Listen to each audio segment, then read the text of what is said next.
for the last 2 or 3 centuries, there is always this fear the machines are taking over. I don't think anyone can irresponsibly say, oh, don't worry, nothing will happen to jobs. This time it might be true. The world's people say they're not overly anxious about technology. They are deeply, deeply anxious about their jobs. AI will impact jobs. But we don't know what's going to come. We don't even know what new inventions are going to be. To reinvent yourself when you're 20, it's difficult, but you do it. To do it again at 30, at 40, at 50, that's very high levels of anxiety. But so what are we left to do then? What are we left to do then? It's easy to imagine the predicted 66 million people poised to lose their jobs to machines, muttering the same refrain. The OECD, the intergovernmental organization that came up with that figure, estimates that 14% of jobs could be automated in industrialized countries. And though machines are most immediately coming after manufacturing and agricultural jobs, even work requiring more specialized skills could increasingly fall to automation. Goldman Sachs's chief financial officer reported that their US cash equities trading desk employed some 600 traders back in 2000. All but 2 of those positions had become automated by 2017. In these increasingly uncertain times, we ask the experts, what jobs will be created and what jobs will disappear?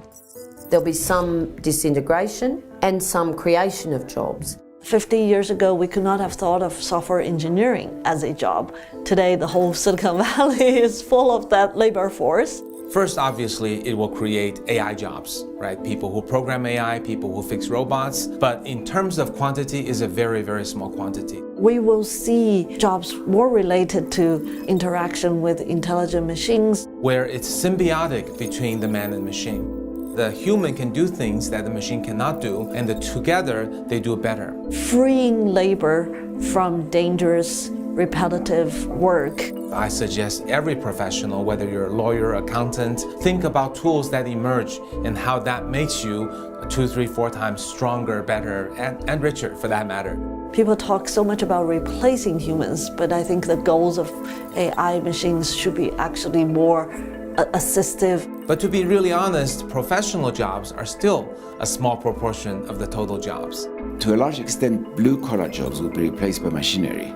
Bank teller, receptionist, customer service, drivers, and even radiologists, relatively high-end, more complex jobs are going to eventually get replaced over the next 15 to 20 years. The routine job replacement is huge. Humanity has seen this over and over again. Every industrial revolution is a huge disruption of jobs. I think it easily accounts for half of our jobs. Different people have different views about whether these half of the jobs will take 10 years or maybe 30 years or 40 years to be replaced. But even 40 years is faster than industrial revolution. The experts agree that though technology has disrupted the nature of work in the past, at no point in history has the transformation been so rapid and extensive. And that speed means workers must stay nimble and continue learning new skills throughout their working lives. I think that there will be new jobs. The big question is whether people will be able to reinvent themselves to fill these jobs. But what if they can't? Stay nimble and keep learning.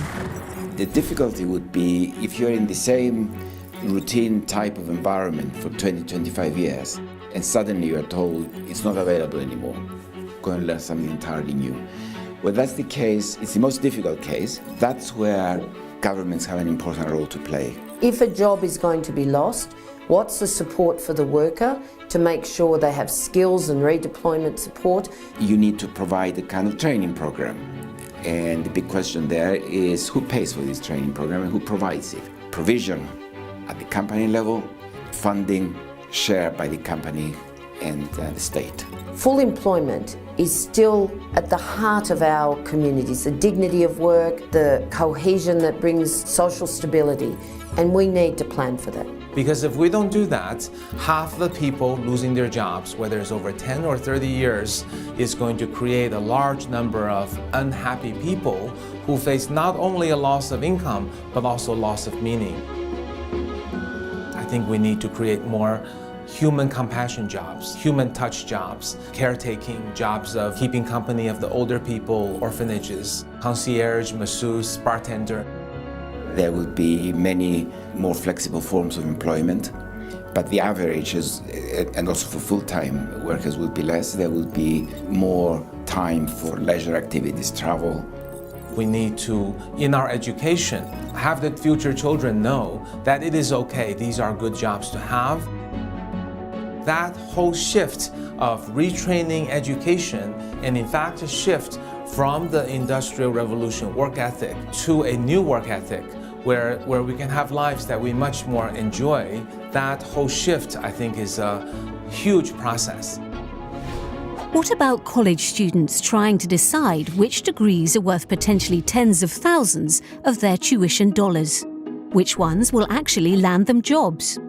Perhaps a bachelor's in art history doesn't attract the same job prospects as, say, one in computer science. Finding purposeful work.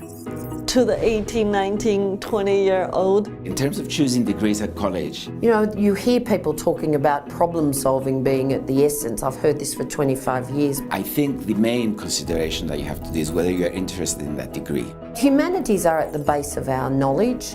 They're at the base of our own understanding of human relationships and history and development. The world needs that diversity of thinkers and doers. It gives you a core of a knowledge base that then you can build on with specialist skills. Do what you're interested in, because if you do what you're interested in, then you'll be good at it. Now, labor markets change. You have to keep learning all the time. You have to keep adapting. Therefore, you need to have the basic skills. Computer skills, scientific knowledge, the capacity to understand geology, these are specific skills that you can build on. I think we've made false choices by separating so far out of the equation on technical degrees. If we really want people who can think about things, solve problems, then you need a mix of both. Though many universities are diverting more and more funding to their maths and science departments, we discount the humanities at our own peril. Equally, say our experts, if we don't build a framework for an automated future, we could face significant social, economic, and political upheaval. So, are we prepared for automation? Humanity at the beginning was working all day or weekends on the land, right? Industrialization has shifted that. Now most of us in the world, at least in the developed world, live in a 9-5 kind of job scenario and 5 days a week. The human purpose in life is not about working very hard, even if it's a routine job, and attain wealth and respect. It is more about expressing love and compassion, about making a difference to other human beings. I think we understand enough about automation to know what structures to have in place to ease the transition. If we don't learn from the lessons of the past, if we aren't prepared to actually heal the fractures of the current working environment and then build on those partnerships to plan for a secure future, then it does look bleak. We don't have to protect jobs, we have to protect people.